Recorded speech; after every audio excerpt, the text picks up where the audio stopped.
ladies and gentlemen, welcome to another live stream Tuesday. I hope you guys had a good Monday and that your weekend went well as well. I can see you guys already in the live chat room tonight, so I'll give you guys a quick shout out. Right at the beginning of the live stream, we have Angela B, Mimi321, Michael, Rose, Bob, Jennifer, Mo, Karen, Ben, Bethany is moving too quickly. Melody Rocks is in there as well. So hello to all of you guys in the live chat room tonight. Thank you for joining me. And starting tonight with Unwanted Stranger, as requested by you guys over on Patreon. Let me get the names of my patrons up on screen because they make this all possible in the first place. The analysis videos, the cover videos, everything that you see on the channel. And live streams, of course. So let me just skip that advert as it tries to jump in immediately into the live stream. So now, tonight we are going to be aiming for quite a large likes goal in order to have a jam at the end of the live stream. And I've got to check that this is correct. We are aiming for 425 likes. So if you could leave a thumbs up as you come through the door, that would be very much appreciated. And yeah, if we reach that target, it means that we will have Phil Jam number 276, which I believe is correct. So yeah, we will see. We'll keep an eye on that thumbs up monitor, or the likeometer as we call it, and we'll get that up on screen to see where we are at the moment. We are currently at 179 likes. So yeah, if you could leave a thumbs up as you come through the door, that would be great, and we'll keep an eye on it.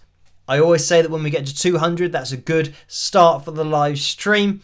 We've got another 15 people to go until that is made possible, so it means we're looking for 240. Quick bit of maths there. 240 more people, that's what I'm going with, to hit the thumbs up in order to have a jam at the end of tonight's live stream. And it's 7 minutes and 11 seconds, the backing track, so it'll be quite a long one. So let's now get the donations tab up on screen, because as I always say, you don't have to donate. Just watching is great. For those people that can't resist donating, I always say I think it's important that they know between 45 and 60% goes to YouTube through the Super Chat window, and between 3 and 5% goes to PayPal through the PayPal link, which you can find in the description below. So yeah, you don't have to donate, and to those people that do donate, thank you. It is very much appreciated, but it is not a necessity for anything on my channel, for any analysis video requests or anything like that. I just take all of the requests at wingsofpegasus.com. That's the place to request videos. So right, I think we're actually quite organised tonight. I've got everything up on screen very early, and remember the likeometer, which is now at 212, so we are doing quite well. I can see that there have been donations as well, so thank you guys for these, even though they're not required. You don't have to donate. But Karen has donated $20, so thank you for that. And the message is, greetings from beautiful Sacramento, California. Phil, random question. Do you have a phobia of anything? Mine is stupid, but has been severe all my life. Emetophobia? Fear of vomiting? I panic if anyone might throw up. So thank you for that. I don't know. I don't think I've got that particular phobia, but I know that a lot of people are sensitive to it, and yeah, it's probably better not to talk about it if you are sensitive to it. But I think maybe most people have that kind of thing, like have a potential reaction to it. But anyway, yeah, I guess it's not a fear of anything. Like, I don't have a fear of that, or trying to think of other things. A lot of people have a fear of spiders, and this is something that I've maybe mentioned on a live stream before, or I don't think I would have done this in an analysis video, but talking about a fear of spiders and a different fears, a fear of snakes and all that kind of stuff.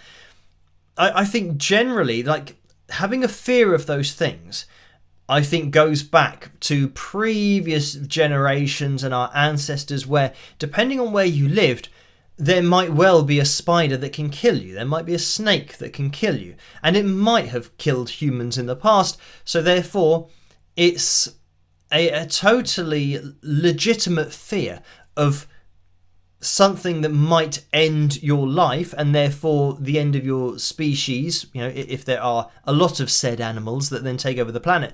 But thinking about that legitimate fear of something that can kill you, obviously you want to be scared of that so you can get out of the way of it and survive. And I think that for places in Australia, for example, where they've got black widow spiders, which I think can kill humans, and in other places where they've got snakes, venomous snakes, that's all legitimate for me to be scared of those. But here in the UK, we don't really have any snakes. The only snake I've ever seen here, like in the wild, has been a grass snake, which was just in a garden of a house that we were staying at when I was probably about 9 years old. We were on holiday down in Dorset, around that kind of area, and we were renting this old cottage, and it had a really overgrown garden, but it was quite long. And when we went to the end of it, we did see a grass snake, and it's only kind of about that long and green, not very scary at all. But I think because of coming from the UK, we know that things can't kill us, so we're not really scared. I think over in Australia, that might be a different case. If I was brought up in Australia and had to look out for particular snakes and spiders and things, and scorpions, do they have those there? I don't know. But yeah, legitimate fears or phobias. So I don't have a phobia of kind of spiders or snakes. I think more like if there's a spider on the wall or a spider on the carpet, then the first thing is it's more annoyance. The ones that are fast and difficult to catch, and it's annoyance because I think, I've got to throw that spider outside. So it's trying to catch it in the first place. And the worst ones are the big ones that are fast, because sometimes the big ones are slower, so they're very easy to catch. But when you get a big one that's fast, then you feel like it's a bit of a pain, because it could end up, especially with my hair, it could end up kind of running all through my hair and getting stuck, and then I'd have to try and find it. And I have had before, if I've been in the garden and then I've come inside, what I didn't realise until recently, I saw it in action, was that spiders fly. That they throw their web up into the air, and because they're so light, if there's enough wind, the wind will catch the web. It's not really a web, it's just a bit of their silk, or whatever they do. They throw that up into the air, and then they just launch off into the wind.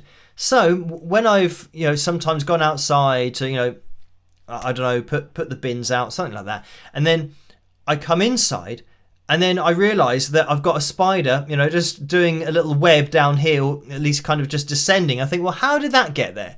And then now I know that it's because they are flying through the air.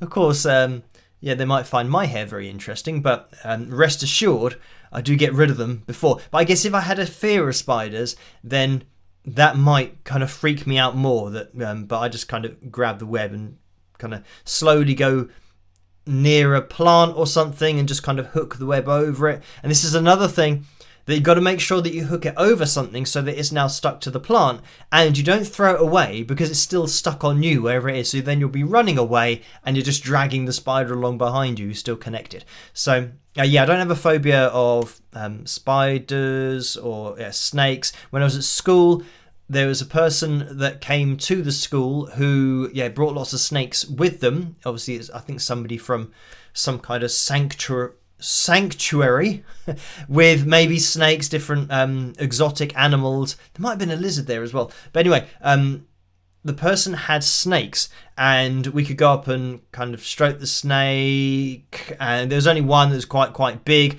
But then, holding the snake as well, doing all that kind of stuff. I don't think really petting snakes is something that you do, but I think we did as kids. So just holding the snake, I didn't have a problem with that, because they weren't actually, because you think that they're going to be really kind of, I don't know, slippery or greasy because of the way that they look, but then you realise, they're not like that. So yeah, I didn't really have a favour with that. So the one thing is that when I'm up high, and again, I think this is a legitimate fear or legitimate phobia. I don't think it's really a phobia, but being up high, I think, is a legitimate fear, because that's something that if you do lose your balance, then you will die from high enough up.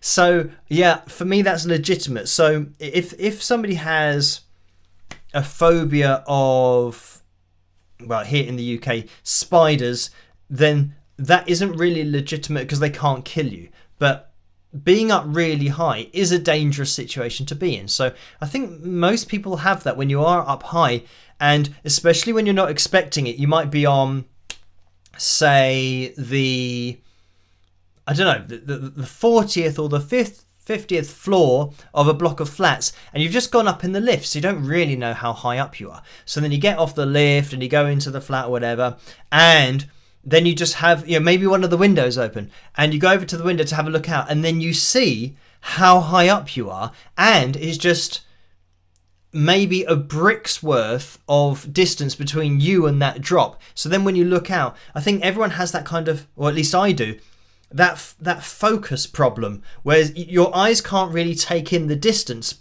and it takes a little bit of time to think, whoa, okay, I'm definitely high up here. So I think at that point I'd probably move away from the window and close the window. But like I said, that's a legitimate fear that I want to make sure that I'm furthest away from falling a very long distance downwards for as much of my life as I can, staying away from being very high up and being very close to being potentially falling a very long way. So for me, that's a legitimate fear and something that, I don't really have a problem with. I think most people have that. And it just reminds me of when we were in Norway with my family. There was this kind of ski jump.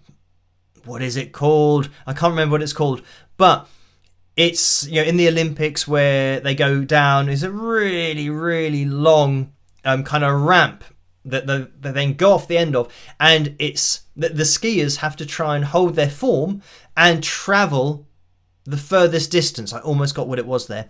But anyway, so in order to get to the top of this ramp, it's really, really high up, and my mum and dad said, we're going to go in the lift, and then my sister and I thought, well, we don't really trust the lift, so we'll go up the stairs.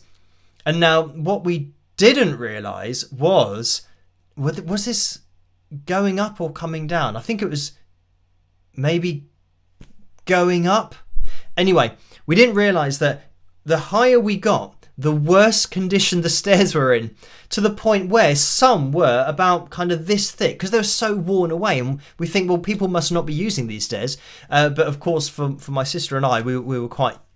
Were we quite young? I don't think we were actually that young. We were just very scared because you could see the drop through the stairs because some of them were that thin and there's nothing underneath apart from looking straight down. So when you got to the top of this place, it was absolutely horrendous. So again, legitimate fear to think if you miss a step here, we're going to be in a bit of trouble. But we made it, obviously, because I'm here and she's still here. But I think she was probably more affected than I was with the height thing, but it wasn't particularly fun. Anyway, moving on.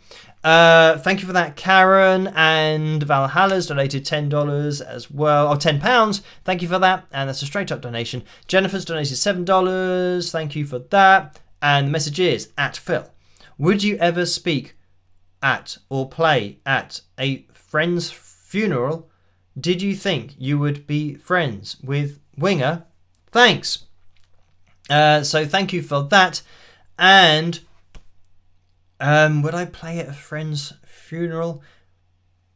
I don't know. If they really wanted that, then obviously I would. But the other thing, did you think you would be friends with Winger?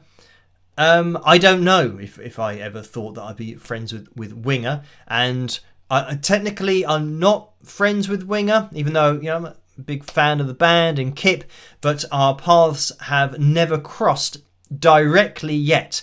I know that I know a lot of people that Kip knows, but it's just that kind of bridge hasn't been, I don't know, crossed yet.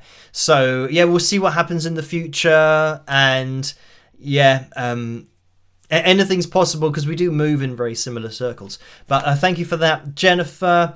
And Maltesers donated $9.99, and the message is: Dear Phil, have you lost your shaver, or are you growing face hair for winter? That's an amazing blowout you have today.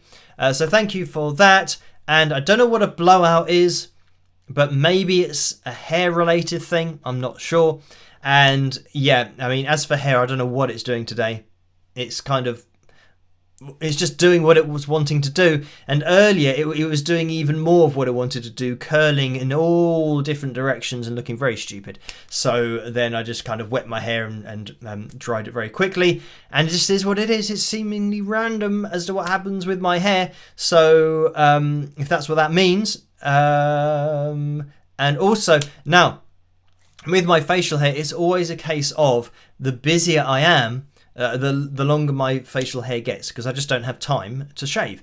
So that's why this happens, and I'll find time at some point to shave, as I do tend to prefer to shave than not shave, but it's just the nature of the beast with what I do, and just having time to do things, and getting organised for future analysis videos, and also organising this vocal coach video that I'm pretty much, I think, even though we've had another vocal coach who's messaged me today, and I said I think I've got like 6 or 7 coaches at the moment who are going to be performing in a video on my channel. And yeah, the vocal coach that responded today isn't in the video so far, or wasn't in the video. So now I might kind of wait a little bit to get this extra vocal coach in, and then it's waiting, I think, maybe for one more who has said that they'd like to do the video and will record something. So I'm kind of just waiting for that. So I think the problem will be, because I did say, actually no, I've got 2 other vocal coaches who've said they want to do it and they're recording at the moment. So I'll maybe wait for a week, something like that. But I did say to some of the vocal coaches last month that it's something that I'll look to put out in October. And yeah, it's just waiting. But I do have enough vocal coaches to make the video, but I might just extend the wait period a little bit, because it'd be cool to get a lot of vocal coaches in this particular video. But I was thinking in the future as well of potentially something that Tim Welch gave me today, which was a video of one of his students singing, without pitch correction or auto-tune or anything like that, because of the Cheryl Porter video that I did recently, where her student has been pitch corrected in this particular video that looks like it's just a vocal lesson, but yeah, nevertheless it had been pitch corrected before being uploaded to the internet. But yeah, Tim sent me a video, and it made me think, well, maybe in the future as well we can start featuring great voices that might be students of the vocal coaches that they want to put forward for just appreciation of great singing ability, but also hitting pitches naturally and hitting pitches accurately with human vocal cords. Because no matter, and this goes for so many requests that I get, no matter what you're listening to, whatever the style, whatever's going on, people are people. They're human. They have human vocal cords. So if you listen to somebody who sounds like or looks like they're calibrated to A440, standard pitch equal temperament, and I get the email saying, oh wow, I can't believe how accurate this particular vocalist is, and it might be, for example, I got a lot of emails about beatboxing, and it is something that I will do a video on in the future, because everybody's got human vocal cords. And I mean, some of the stuff that these beatboxers are doing is amazing, but there is a level as to what human vocal cords can achieve. And when we're talking about tuning, it's very cut and dried as to what human vocal cords can do and the accuracy that they can achieve. They cannot achieve the accuracy of something that's programmed to calibrate to A440.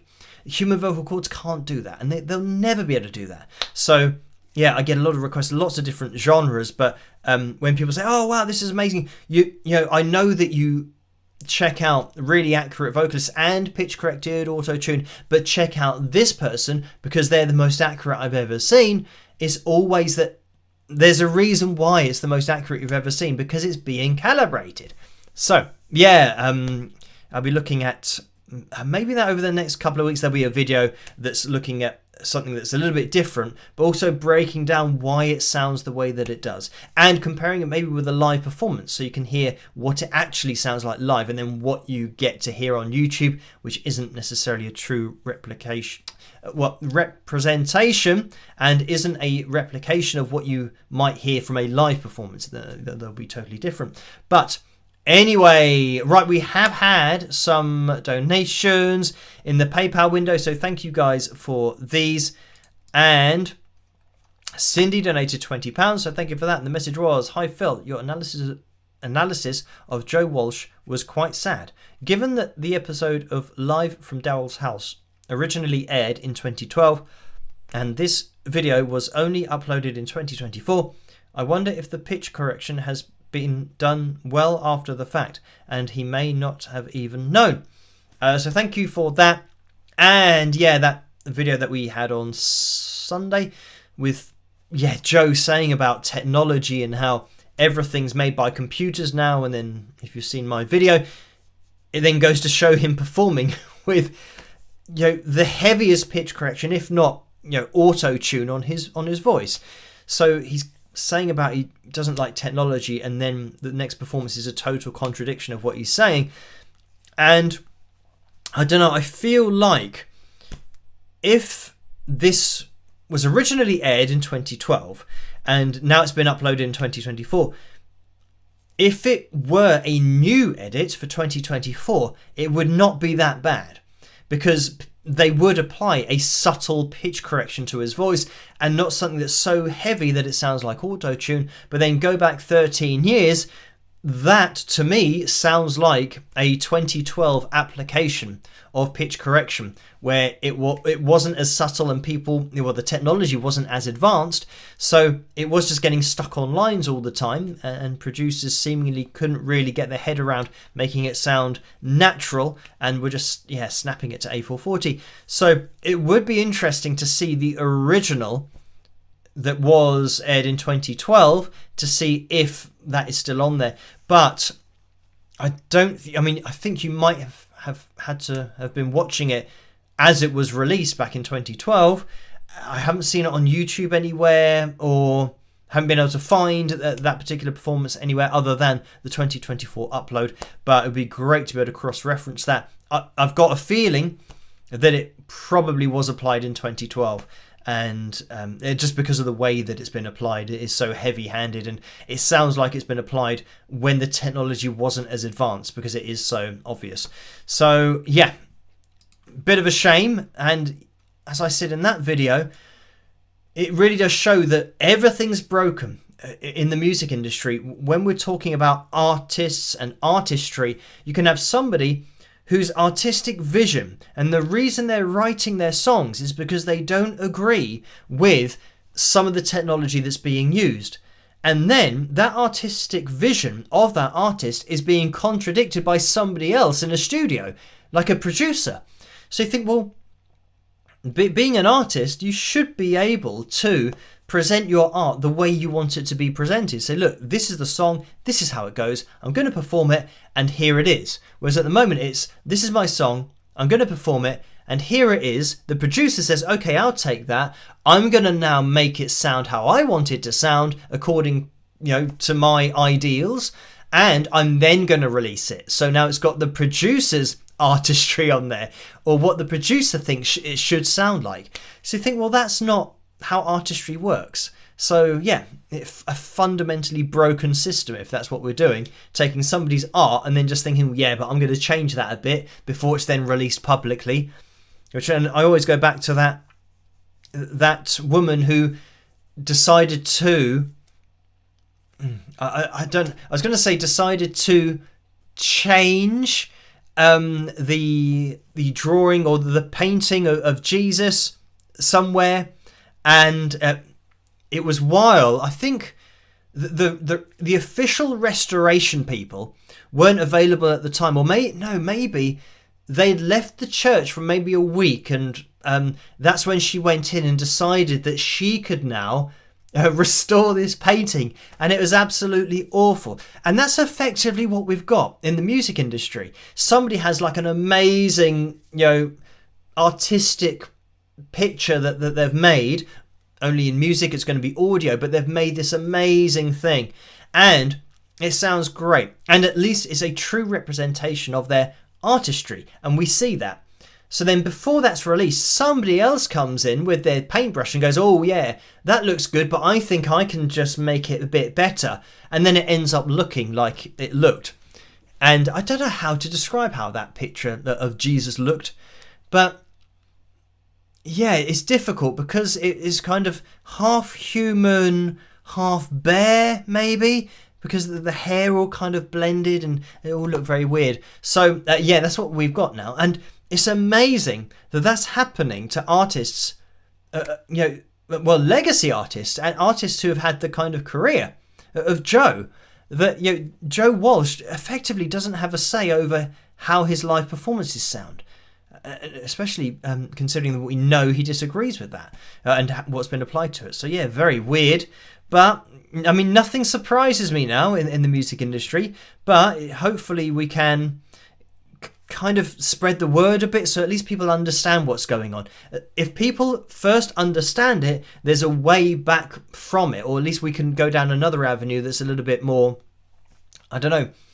genuine, not only artistically but with honesty and transparency and all those kinds of things.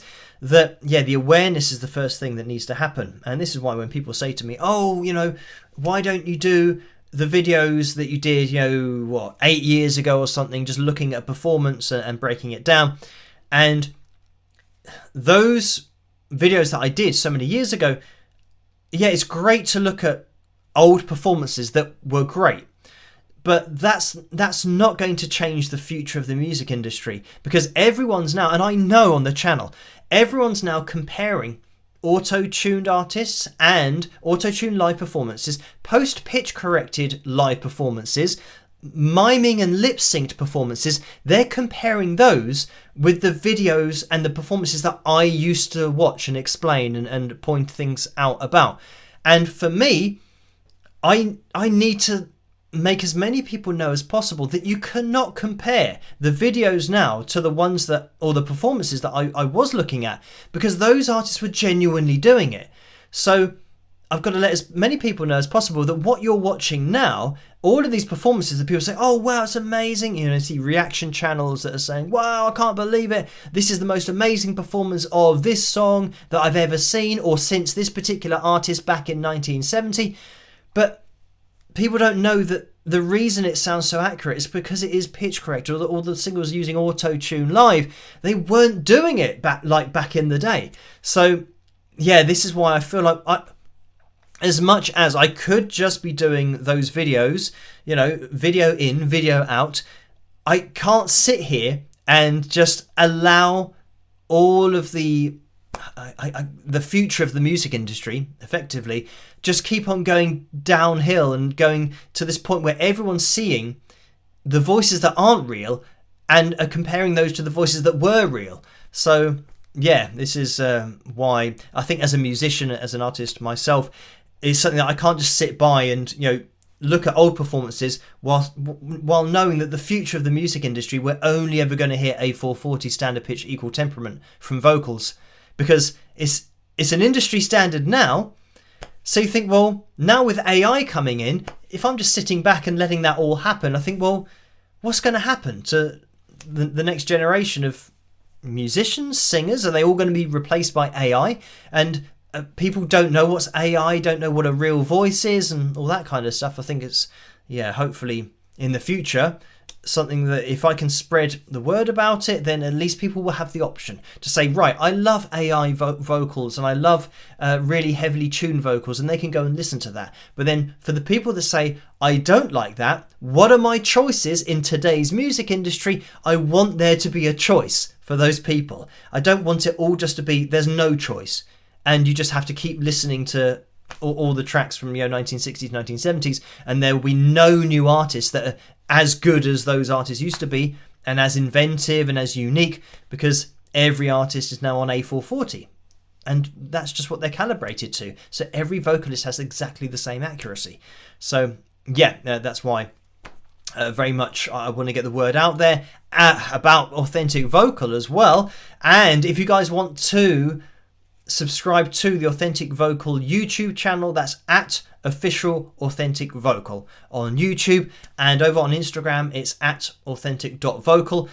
That's where I will be releasing the vocal coaches performance video, where I've got, I think, maybe 6 or 7 at the moment, maybe 8 or 9 by the time I come to do it, but they will be fully live, unedited vocal performances by very well-known vocal coaches here on YouTube. So I'm looking forward to getting that video out there, because it's also good to have conversations with vocal coaches who share my opinion of the modern day music industry, because they see it day in, day out, of their students wanting to come in and learn a song, and they know that what they're listening to is post-pitch corrected or auto-tuned. So they'll have to say to their student, well, you do realise that it is tuned, so you're not going to be this accurate, but I can take you through learning the song.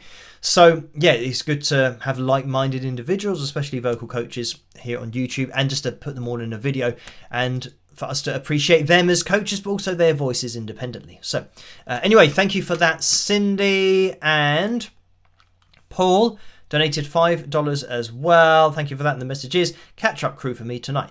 Have fun and please spike the likes, all y'all. Peace, love and rock. So thank you for that, Paul. And Bryony's donated £5. And the message is, spring merch is linked under analysis videos and original songs. Can you change this as some subscribers may still purchase from there? So thank you for that, Bryony. And I have actually deleted the spring store from my YouTube channel. So if there, maybe you guys can go and check it, double check it, because it might, I don't know, take, I don't know what, days or a week or something. I don't know how long it takes for something that's now been deleted from my channel to not appear anymore. So it should be just the Dashery store and the Dashery items that should be available there.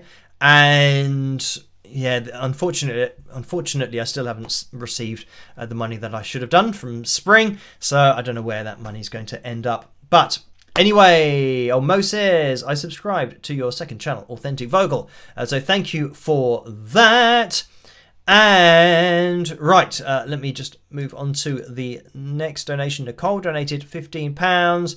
Thank you for that. And the message is, hi Phil, royal jewels stolen in France, ridiculous security, Tower of London, it's better, rock, cheers. So thank you for that. And I think the security with the Tower of London and the crown jewels and all this kind of stuff is just ridiculous. And there was a case, I don't know where they stole it from, but they stole a golden toilet from somewhere, and the people that did that got caught. But that was an interesting one. And I think the golden toilet was a piece of art that was a statement, basically making it a toilet out of gold. The difference between I don't know, the quality of life that some people experience on Earth, and how some can make a golden toilet and others can't even get water or food. I think that was the artistic angle of that piece, but that piece then got stolen. So I think the investigation into it, they caught the people that did it, and I think generally especially for when you're talking about royalty and all that kind of stuff. Yeah, the security is absolutely of the highest order. So I don't know whether it would be possible in this country to get away with that kind of thing. But Nicole, thank you for that. And we'll just move on. Steve donated £5 as well. Thank you for that, Steve. And the message is, which do you think works best? Lyrics written to fit music or music written to fit lyrics? So thank you for that, Steve. I think it's totally to do with who's writing the song, who's writing the lyrics as well.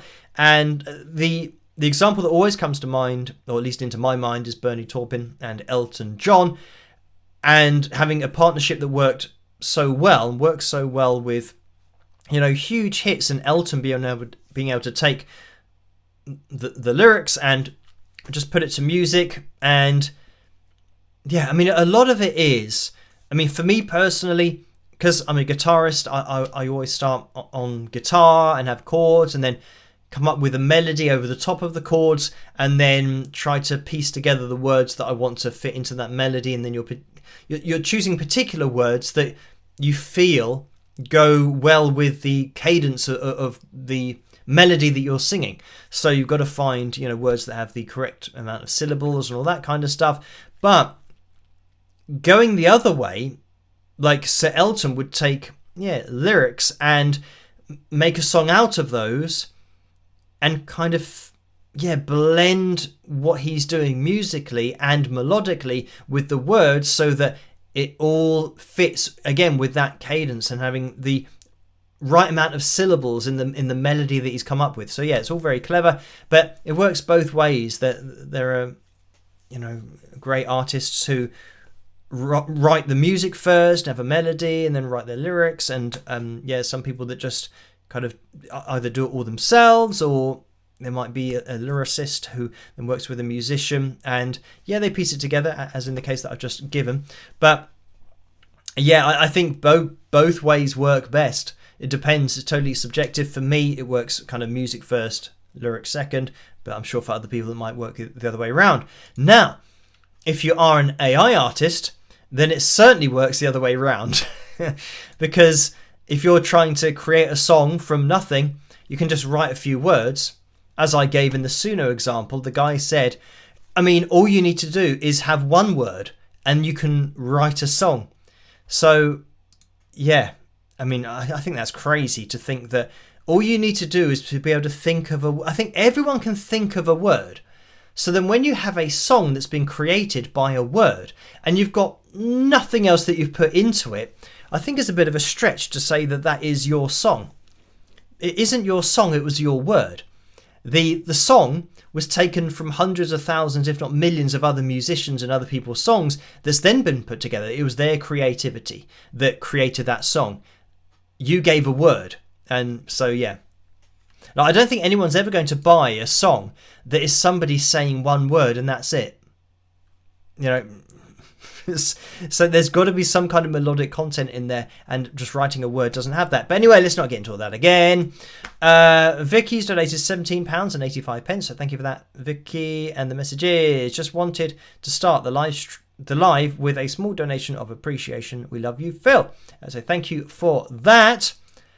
And Karen's donated £5.65, and the message is, hi Phil.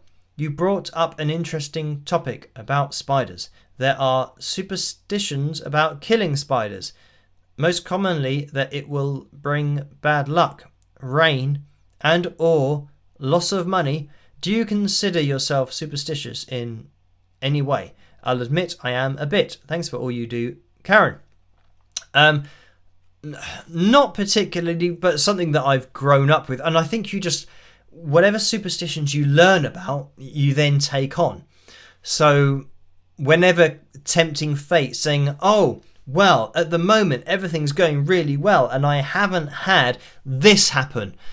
And you're tempting fate, here in the UK we say touch wood. So then you'll touch something to make sure that what you're saying doesn't actually happen, because you're kind of tempting fate for it to happen or to make it happen. The other one, walking under ladders. I don't know. Oh, and smashing mirrors. Bad luck for, I don't know how long it is, 7 years or something. But it depends. I think the superstition only works if you believe in it. So if you think, oh no, something's happened where I'm going to be unlucky now for a long time, then I think you will be unlucky because you kind of make things happen by yourself. So yeah, I'm not superstitious. Like if I did walk under a ladder or smash a mirror, I wouldn't be thinking about it. I'm not superstitious to think, oh no, I'm now going to have bad luck. I just continue with my life. And whatever happens after that, even if something bad happens, I won't attribute it to me walking under a ladder, for example. I haven't heard the one about killing spiders, but I tend to try and save as many spiders. I'm not kind of going around and killing them all. I'm collecting them in a glass and just chucking them outside. So yeah, that's what I do with it, but people deal with them in different ways. And Penny has donated £7.62. So thank you for that, Penny. And that is a straight up donation. Karen's donated £3.25 again. And the message is, Phil, I don't remember if I shared this W.C. Fields quote. If you can't dazzle them with brilliance, then baffle them with bull. Somehow I think this quote applies to the music industry. How about you? Many thanks, Karen. So thank you for that.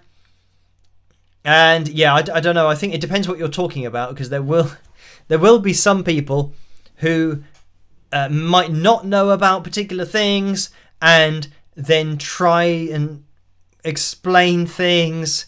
It's interesting because it's reminded me of a vocal coach whose name I shall not mention.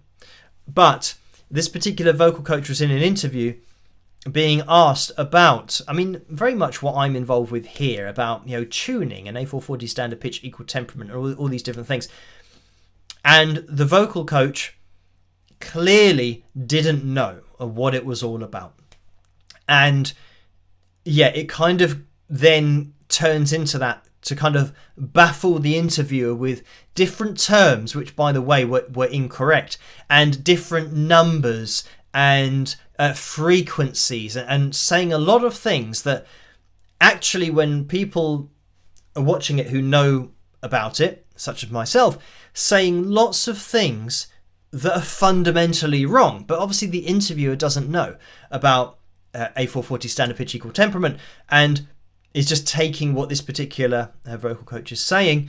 And you can also tell that when the person is talking, they keep interrupting themselves, and they're actually not saying 440 hertz. They're saying a different number, which is incorrect. So they were saying that, the number, and I don't know whether people have seen this video, I don't want to kind of give it away who I'm talking about, but they were saying that this particular tuning frequency was made standard, in, the 1950s. I don't know whether he or she got the date right or not, but I think they're in the right kind of ballpark, so they knew that. But they didn't know the number, the number that was tuned to, A440.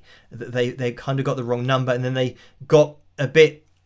The problem is they got in a bit of a rabbit hole of trying to explain frequencies and the way that sound works, and sound waves, and getting into things that you can tell that, I'm not really sure what I'm talking about here, and I don't have the facts, so I'll start to throw in lots of information and not really give any information.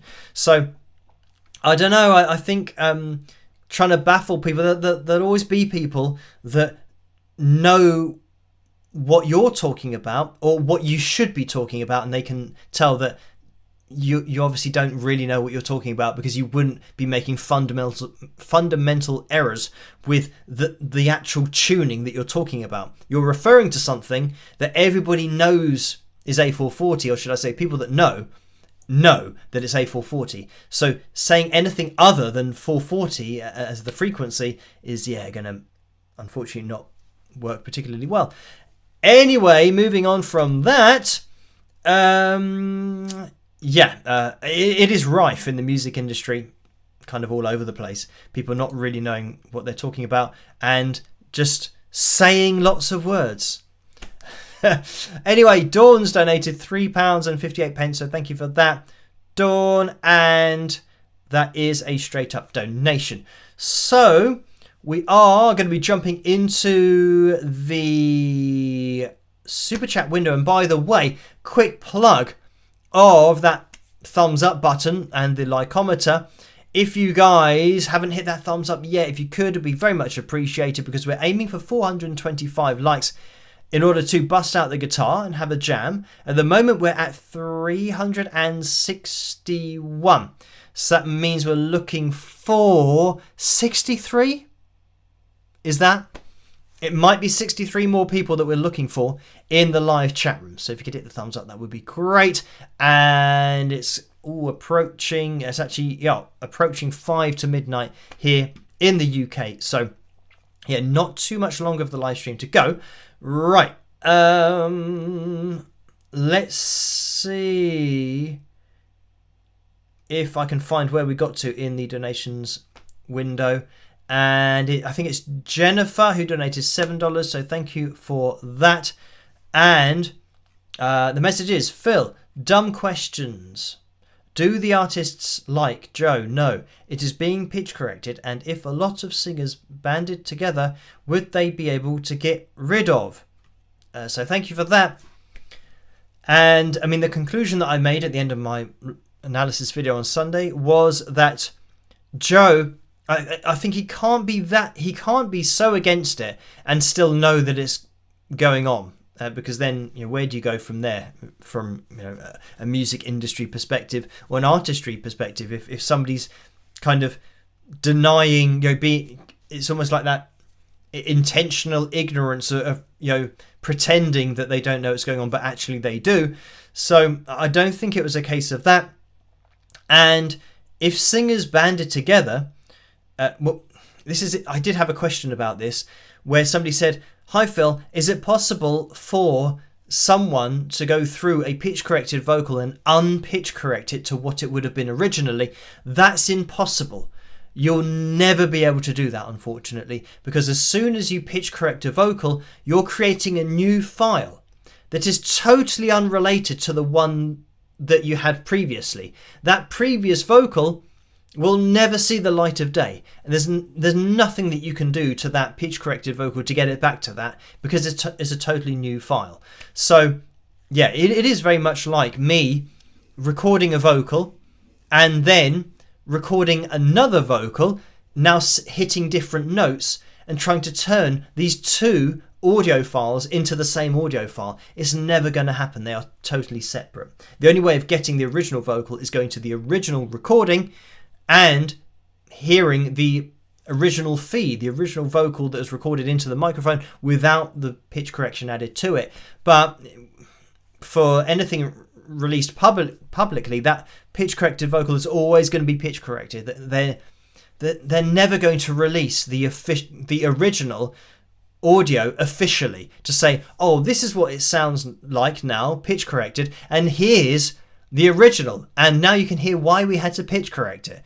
Yeah, they're not going to do that. So yeah, there's no way to get rid of it after the fact. If singers banded together and said, we don't like our vocals being pitch corrected and we're not going to use auto-tune live, I think artistically they can decide to not use auto-tune live, but then when performances get released, when albums get released, unfortunately, I don't think the artists get a say.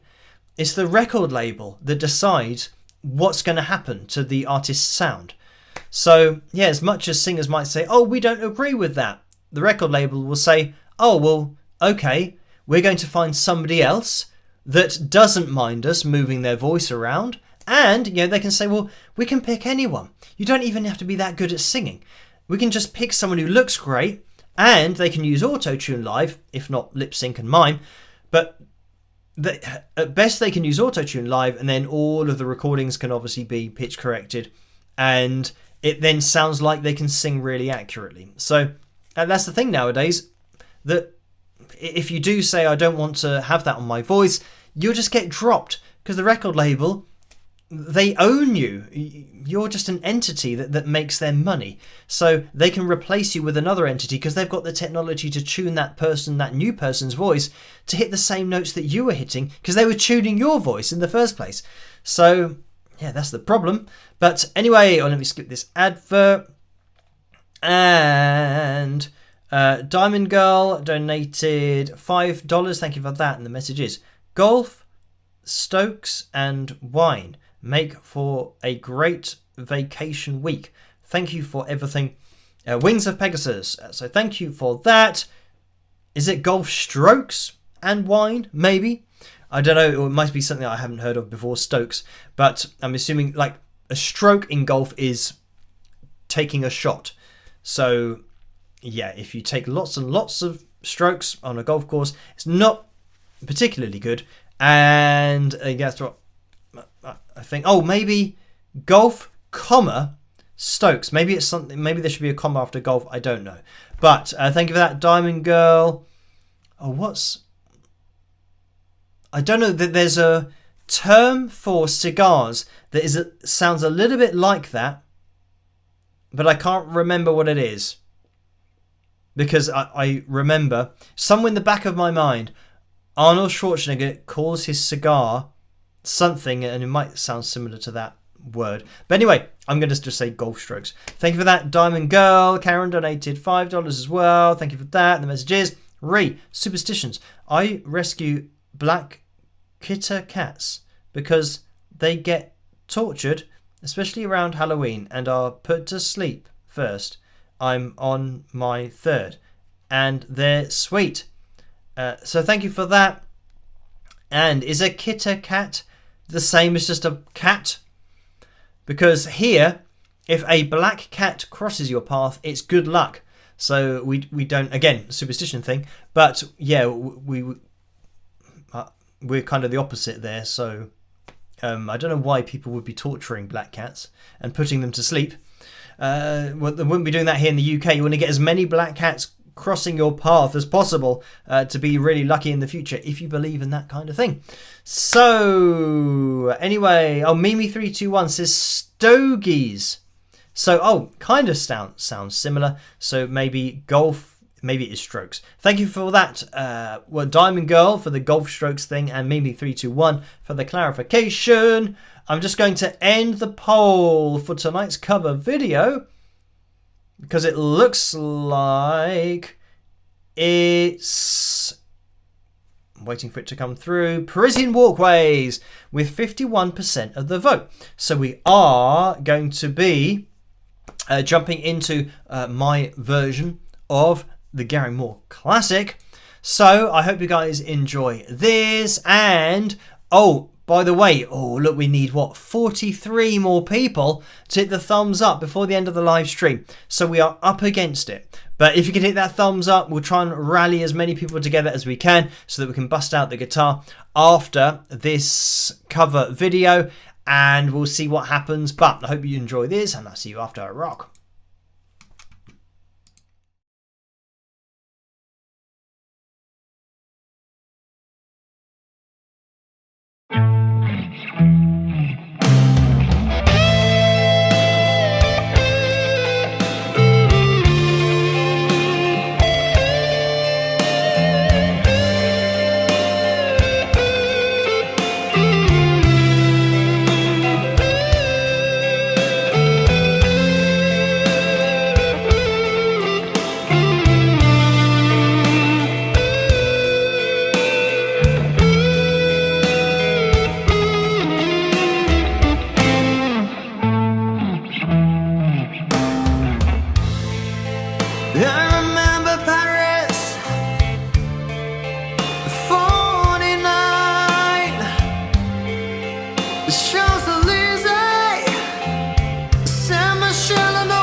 And there we have it. That was my version of Parisian Walkways. I hope you guys enjoyed that one.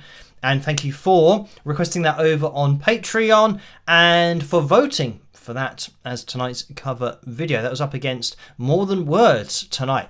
Right, now, serious business. We're looking for 20 more likes, and it's, 4 minutes past midnight. So we've maybe got time for something in order to maybe get the likeometer up to 425. If some of you haven't hit that thumbs up, that would be great if you could do that, because then we'll bust out the guitar and have a jam, because the jam is going to be 7 minutes long.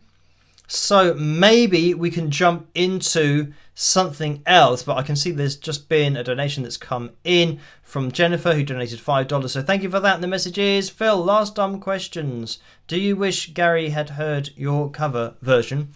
So pretty, and has Winger heard your covers? Thanks. So, don't really mind if Gary had have heard my cover video. I mean, I just, kind of did it because it's a song from my youth, and obviously listening to his guitar playing when I was growing up as well was a huge influence on, I wouldn't say particularly on my playing per se, but just his overall sound, his control of vibrato, and all these things that as a player you kind of listen to and think are really cool. So with Winger, I don't know whether Kip or any of the guys have heard my cover video, but they're just out there, and I do know that Neil Sean has heard my cover and sent me a message about that on Don't Stop Believing, because he liked the cover that I did of that, which is great. And the good thing about that is that anybody who comments underneath saying, oh, this isn't as good as the original, or I don't like this, or I don't like that about it, I know that Neil Sean thinks it's good. So I think, well, that's all you can ever be worried about. I say this all the time about trolls, that you've got to respect the person who's giving the opinion. And with trolls, you don't know anybody. You don't know these people. So when a musician or somebody that you do respect gives you a positive bit of feedback about a particular song or performance, then yeah, that's the thing that counts, I think. I don't think, trolls saying something is rubbish means anything, because they might not even play guitar themselves. They might not even sing. They might not be musical at all. They might not have even done anything musical on their channel, but then they say, oh yeah, no, you're rubbish.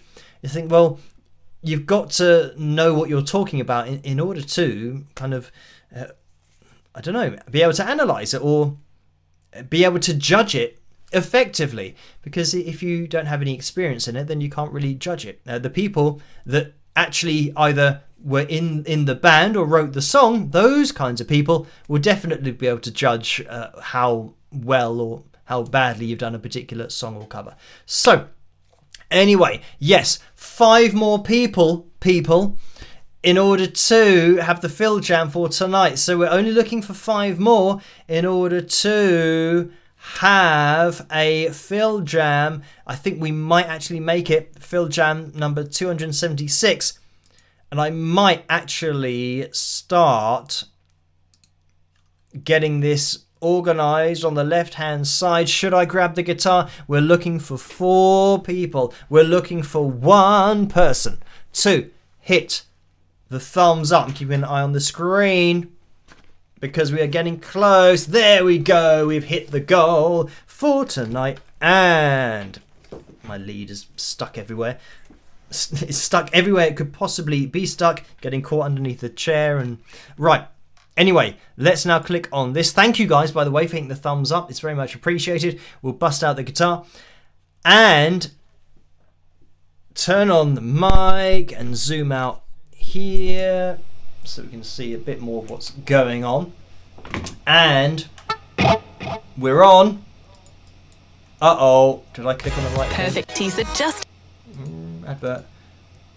I don't even. I think I might have clicked on the wrong thing. Where is it? Right, Phil Jam number 276. 276 is correct. Click on. Why am I? Oh, it's done it again. Oh, I'm just gonna. Well, this is a backing track, so it just went to this next page, but I'm going to assume this is correct. This is doing, that's D-O-I-N, doing it jam, nasty Herbie Hancock funk, backing track, E minor in brackets, and this is from Now You Shred, backing tracks with U, Y-O-U in capital letters. Let's have a listen to this and see what it's all about.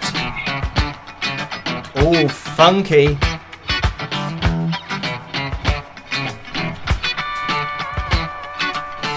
Should I go clean?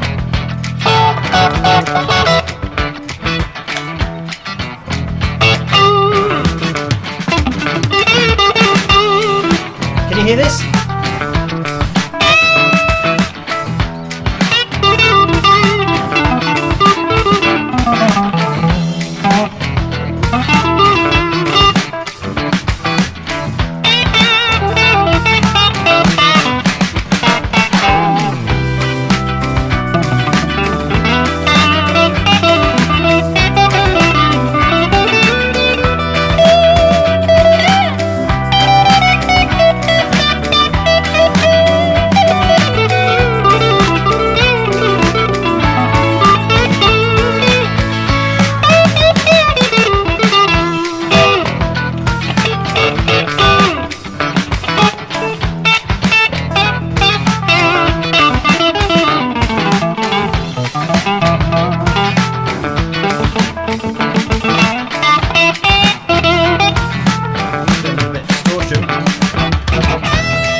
Atera's AI co-pilot. Oh, and then the advert came in and the guy went, woo, like that, as if somehow responding to my ending of playing. He wasn't responding to my ending. But anyway, there we go, just suddenly finished there at the end. That was Doing It, Jam, Nasty Herbie Hancock, Funk, backing track, in brackets, E minor, and that's from Now You Shred Backing Tracks. So thank you, Joe, for sending that my way. And yeah, for those people that might not kind of watch and don't really understand what, I don't know why I'm putting my guitar away, might not understand what the fill jams are all about. Joe sends me a backing track and then I play whatever that backing track is and attempt to play over the top of it. And we have lots of different genres, and yeah, in this particular case it's more of a kind of funky thing, but yeah, that's the very much the point of it, to attempt to play over something entirely random, because I always think that that's the true form of extemporization. If you do play over something you've never heard before, then you're having to sing through your guitar, because you're just having to come up with a melody that you want to out of your head, rather than just playing kind of endless scales, all that kind of stuff. So anyway, yeah, thank you, Joe, for sending that my way. And that is it for tonight's Phil Jam and for tonight's live stream. So thank you guys for tuning in and for hitting the thumbs up. If you are watching this in the future on catch up, then you can hit the thumbs up as well. And it really does help the live streams to get out there a little bit more and for the channel to grow on the whole.